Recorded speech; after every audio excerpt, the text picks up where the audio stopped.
Hello বন্ধুরা, তোমরা কেমন আছো? আশা করছি ভালো আছো। আমরাও ভালো আছি। তামান্না কিচেনে আজ একটা নতুন রান্না নিয়ে হাজির হলাম। আজকে রান্না হবে আমাদের চানা পোলাও আর ডিমের কারি। চলুন দেখে নিই কী কী লাগবে চানা পোলাও করতে। ওখানে আছে ছোলার ডাল ভেজানো ছিল সারা রাত, আর চাল, বাসমতি চাল, ওটাও মা সকালে ভিজিয়ে রেখেছিল। আর লাগবে আদা বাটা, গরম মশলা, সবই মশলা আর কি। ডিমের কারি আর ভাতের জন্য লাগবে গোটা গরম মশলা, তেজপাতা, এলাচ, দারচিনি, লবঙ্গ, পেঁয়াজ, টমেটো, আর নুন, চিনি, আদা বাটা, রসুন বাটা, আর এখানে গুঁড়ো মশলার মধ্যে হলুদ গুঁড়ো, জিরে গুঁড়ো, সর্ষের তেল, ঘি। চলো রান্নাটা শুরু করি। কড়াইয়ে তেল দিয়ে দেবো। প্রথমে বেরেস্তাটা করে নেবো। ভাতের জন্য বেরেস্তা করবো, এটা ডিমের জন্য।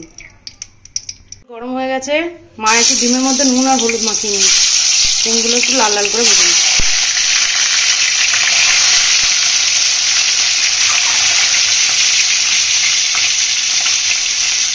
তেলও গরম হয়ে গেছে, বেরেস্তাটা করে নিই। ডিমগুলো ভাজা হয়ে গেছে, আমরা তুলে নিই। এই তেলে আর একটু দিয়ে দেবো তেল, ডিমের কারিটা করে নেবো। প্রথমে গোটা গরম মশলা ফোড়নে যাবে, তেজপাতা, এলাচ, দারচিনি, লবঙ্গ, এলাচ, তেজপাতা।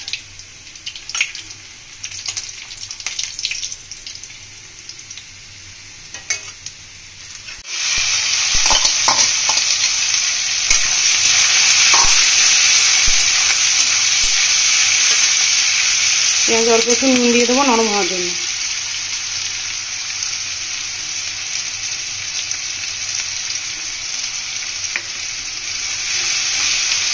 আর এদিকে তো বেরেস্তাটা হচ্ছে। বেরেস্তাগুলো হয়ে গেছে, আমরা তুলে নিচ্ছি। এদিকে ডিমের পেঁয়াজটাও ভাজা ভাজা হচ্ছে। বেরেস্তা তুলে নিয়েছি। এই তেলে ঘিটা দিয়ে দেবো ভাতটা করার জন্য। 1 চামচ ঘি দিয়ে দিলাম।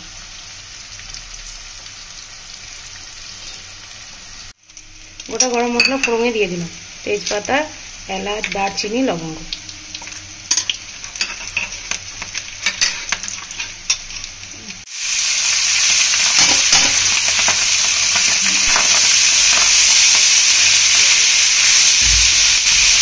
চালটাকে ভালো করে ভেজে নেবেন।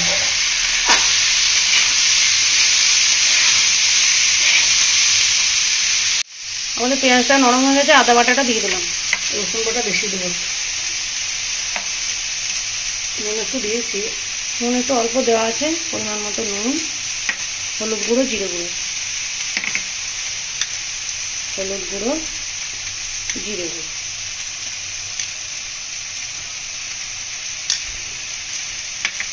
টমেটো, একটা টমেটো,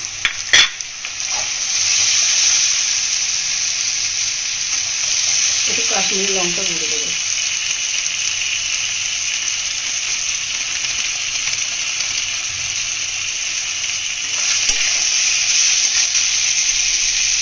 অল্প একটু জল দেবো। মশলাগুলো ভালোভাবে কষিয়ে নেব। এরকম চালটা ভালোভাবে ভেজে নিচ্ছে না, ভাজা ভাজা করে নিতে হবে।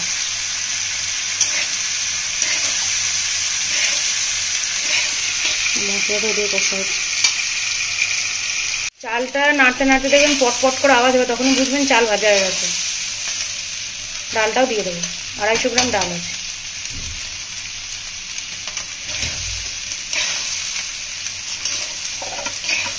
একটু আদা বাটা, একটু হলুদ গুঁড়ো। এটা আমার শাশুড়ির রান্না। জল দিয়ে দেবো, 8 কৌটো চাল, চালে আর ডালে, ওই জন্য 8 কৌটো জল দেবো। যা চাল ডাল তার ডবল দেবেন, ডবল না দিলে হবে না।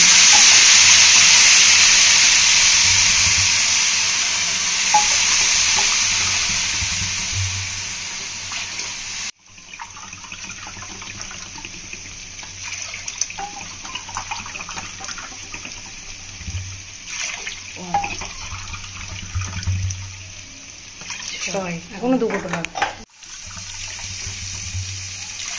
7, 8 কৌটো। এর মধ্যে তো জলটা দিয়ে দিয়েছি, ঢাকা দিয়ে দেবো। আর গ্যাসটা ফুল ফ্লেমেই থাকবে, কারণ ফুটে যাবে আগে, তারপর আস্তে করতে হবে।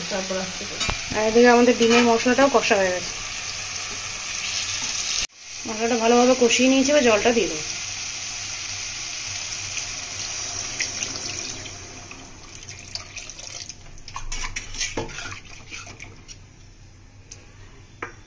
ঝোলটা ফুটে গেলে ডিমগুলো দিয়ে দেবো।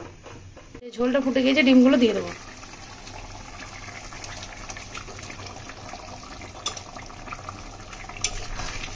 একটু ঢাকা দিয়ে দেবো আস্তে করে। ভাতটা ফুটে গেছে, আমরা নুন আর চিনিটা দিয়ে দেবো, পরিমাণ মতো দেবেন। যারা মিষ্টি বেশি খাবেন তারা চিনিটা বেশি দেবেন।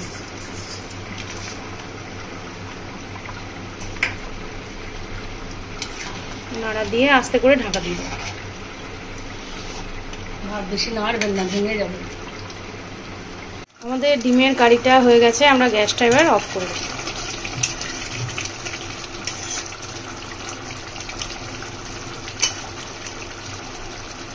আমাদের ভাতটা হয়ে এসছে, আমরা বেরেস্তাটা আর একটু ঘি ওপর থেকে দিয়ে দেবো।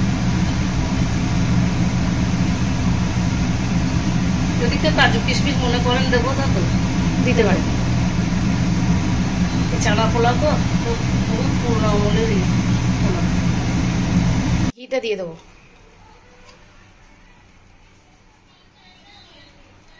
ঢাকা দিয়ে মিনিট 10 জন্য দমে দিয়ে দেবো। একটা তাওয়া দেবেন তলায়, তার উপরে কড়াইটা বসিয়ে দেবেন। 10 মিনিট পর, মিনিট 10 এটা দমে দেওয়া ছিল।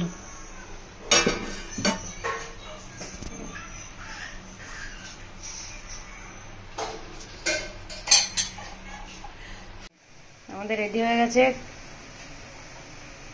চানা পোলাও, আর এদিকে ডিমের কারি। বাচ্চাদেরকে বানিয়ে দেবেন, মিষ্টি মিষ্টি খেতে ভালোই লাগে। আমার ভিডিওগুলো কেমন লাগছে না লাগছে কমেন্টে জানাবেন। যদি ভিডিওগুলো ভালো লাগে লাইক কমেন্ট শেয়ার করবেন, আমার চ্যানেলটিকে সাবস্ক্রাইব করবেন। আপনারা ভালো থাকবেন, সুস্থ থাকবেন।